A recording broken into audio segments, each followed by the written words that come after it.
Hey, salut tout le monde! Alors aujourd'hui je voulais vous parler un peu des formats de course, notamment du format que le Grand Prix de France de la CNEAC va prendre cette année. Donc cette année le Grand Prix de France sera avec un mode poursuite. Alors je vais vous expliquer ce que c'est et pourquoi je trouve que l'idée est géniale. Alors d'abord la première raison pour laquelle je trouve l'idée géniale et qui est assez simple, c'est qu'on a une autre fédération, on a 4 fédérations en France, dont 3 pour tous les chiens en fait, pour tout le monde. Et les 3 organisent leur championnat principal, alors vous l'appelez comme vous voulez, hein. C'est l'équivalent du championnat de France, donc les 3 l'organisent de la même façon. Et je trouve ça bête parce que quitte à avoir plusieurs fédés, autant avoir des formats différents, autant que les fédés prennent des décisions différentes. Et le GPF l'a fait cette année et je trouve ça génial. Donc je vais vous expliquer pourquoi. Pourquoi en plus ce format je le trouve bien, parce qu'il résout un problème en fait qu'on a du coup sur le championnat national FFST, le championnat de France de la FFSLC.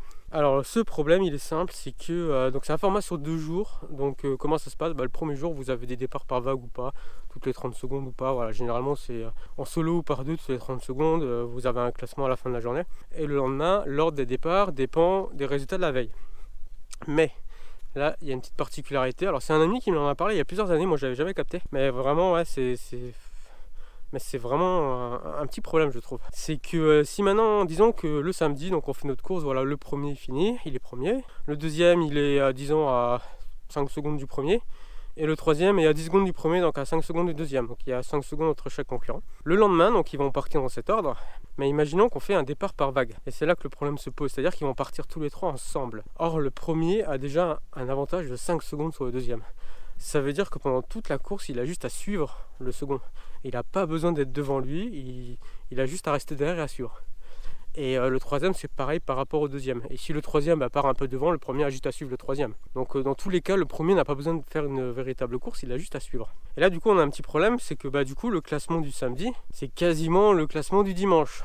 En tout cas, on peut imaginer qu'il n'y a pas de grosse différence. Et même si vous avez 1 seconde d'écart entre le premier et le deuxième, le premier a juste à suivre le deuxième. À la limite, s'il veut un peu sécuriser, il se met un peu à la hauteur du deuxième à l'arrivée. Mais dans tous les cas, s'il est juste derrière le deuxième, il sera premier au général. Donc, comment on résout ce problème? Alors, déjà, on peut dire, on ne fait pas des départs par vague, on fait des départs solo, toutes les 30 secondes par exemple. Ça résout un peu le problème, mais pas totalement. Alors pourquoi? Le problème ici, c'est si quand le deuxième prend le départ, il va encore le premier. Donc 30 secondes c'est beaucoup, imaginons 15 secondes, c'est déjà un peu plus réalisable, vous avez une ligne droite au départ. Donc quand le deuxième part, il voit le premier. Et il a juste à le rattraper de 5 secondes, donc il n'a pas besoin de le rattraper réellement. Il peut rester 10 secondes derrière le premier, il a juste à rattraper 5 secondes. Avec un mode poursuite, le chien il chasse, l'humain chasse aussi, c'est compliqué mais ça se fait aussi. Et par contre le chien il chasse généralement beaucoup, des chiens qui chassent pas, il n'y en a pas beaucoup. Et il y en a qui chassent vraiment beaucoup. Je me souviens il y a quelques années, un ami, il y a 10 ans maintenant en vélo, qui était premier scratch le samedi et qui le dimanche disait que du coup il était un peu dans la merde parce que son chien, quand il part tout seul devant, il court moins bien. Donc voilà, donc là le premier sera désavantagé par rapport au deuxième, qui lui aura juste à essayer de rattraper. Et s'il le fait suffisamment bien, 5 secondes, paf, et ça suffit, il n'a pas besoin de le rattraper, et il n'a pas besoin surtout, et ça c'est important, il n'a pas besoin de le doubler. Et doubler, c'est là où c'est le plus difficile, parce qu'une fois que vous êtes devant, c'est l'autre qui vous chasse. Mais là, il n'y a pas besoin, donc la solution, elle n'est pas à toutes les 15 secondes, c'est pas top, toutes les 30 secondes, ça l'est déjà plus, parce que c'est rare qu'on a un visuel sur la personne devant toutes les 30 secondes. C'est pour ça qu'en vélo, le problème ne se pose pas trop. Et donc la question, c'est comment on résout ce problème. Donc il y a une solution simple, c'est ce que beaucoup de sports font, c'est par exemple en F1 ou alors en DH, c'est que le samedi c'est une qualificative, donc ça sert uniquement à ordonner les départs du dimanche. Mais le dimanche, les compteurs sont remis à zéro. Donc c'est une solution, voilà, qui est bien et pas bien, parce que du coup le samedi perd un peu beaucoup de son intérêt quand même. Surtout en vélo par exemple, quand vous doublez pas beaucoup, finalement le samedi que vous soyez premier ou 5e ou 10e, ça ne changera pas votre perf du dimanche, pas beaucoup en tout cas. Et donc il y a une autre solution, et c'est justement le départ en mode poursuite. Alors départ poursuite, j'en ai fait une fois en Allemagne. On est un peu arrivé à l'arrache, je me souviens que c'était fait engueuler par les Allemands d'ailleurs. Et voilà, on l'a fait, c'est cool. Alors il y a le côté cool parce qu'en fait, donc je vais vous expliquer ce que c'est d'abord. Donc le départ poursuite, c'est que le dimanche vous partez dans l'ordre du samedi comme on a l'habitude, mais les écarts entre les concurrents sont les écarts du samedi. Donc là on avait dit quoi? Que le deuxième il est 5 secondes derrière le premier, ça veut dire que le dimanche il partira 5 secondes après. Donc ça c'est très important, voilà, je vais vous expliquer.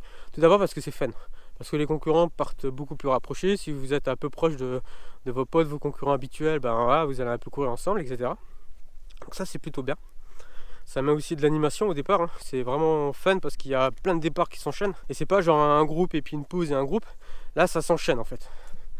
Et pour les spectateurs, c'est top. Et il y a un autre aspect très intéressant, du coup, c'est par rapport au classement, en fait. C'est-à-dire que le deuxième, donc, il part avec un malus de 5 secondes par rapport pour le samedi, en fait. Hein, il a 5 secondes de retard sur le général. Mais là, en fait, s'il rattrape le premier, donc il aura rattrapé 5 secondes. Et donc, il sera à égalité, parce qu'il aura déjà rattrapé les 5 secondes. Après, charge à lui encore de passer devant. Donc il ne s'agit pas seulement de rattraper, il faut passer devant. Et ça, c'est plus compliqué. Parce que comme je disais avant, le premier, une fois qu'il sera doublé, c'est lui qui va chasser. Donc il peut très bien dire, je reste derrière le reste de la course et puis je repasse devant à la fin. Et il sera premier. Bon, après, on peut toujours imaginer qu'il y ait des deuxièmes, qu'il y ait le troisième, quatrième, cinquième qui remonte. Hein. Après, on peut pas gérer tous les cas. Mais si on reste global sur les premiers, on a un peu ce phénomène. Surtout que le troisième, du coup, part 10 secondes après. Donc voilà. Et donc déjà vous avez un peu plus de challenge le dimanche pour les concurrents. Et il y a un autre aspect du coup, c'est par rapport au public. Et ça je ne l'avais pas compris. C'est la CNAC qui me l'a expliqué, ceux qui organisent le GPF du coup. C'est que avec cette histoire de départ en poursuite fait que oui, il y a du soleil aujourd'hui là. Donc je disais, le résultat c'est que le premier qui passerait à la ligne d'arrivée le dimanche sera le premier au scratch. Et le deuxième qui passe à la ligne est le deuxième au scratch. La première femme qui passe la ligne est la première femme. Et du coup pour le public c'est top parce que il y a vraiment un phénomène, c'est à dire que si le deuxième qui a 5 secondes, qui part 5 secondes après rattrape le premier, qui sont à égalité, donc là il y a toute la bataille qui va jouer sur le sprint final. Et ça le public il va le voir, il va le comprendre. Donc au final je trouve ça vraiment bien. Je vais passer par là. Donc je disais oui, je trouve ça vraiment bien parce que c'est différent d'une autre fédé, ça résout un peu le problème que je disais un dimanche un peu avec un enjeu un peu plus faible. Là l'enjeu il est vraiment bien présent. La difficulté par contre ça va être de gérer les départs parce que ça je peux vous expliquer comment on fait, comme vous avez un départ. On peut imaginer que le deuxième est à 2 secondes du premier, donc il part 2 secondes après. Donc il faut être capable de faire ça. Donc pour faire ça, vous faites des couloirs, vous pouvez en faire par exemple 4. Vous faites des couloirs à A, B, C, D. Et le premier concurrent part dans le couloir A, le deuxième dans le B, le troisième C, le quatrième D, et le cinquième repart dans le A. Ensuite, vous mettez un bénévole par couloir, donc chaque bénévole a sa liste de départ. Donc le couloir A, il aura sur sa liste le premier départ, et le cinquième, il n'aura pas les autres. Ce qui veut dire que le bénévole du couloir A ne donnera pas un départ 3 secondes après le premier coureur, mais il donnera le départ du concurrent 5.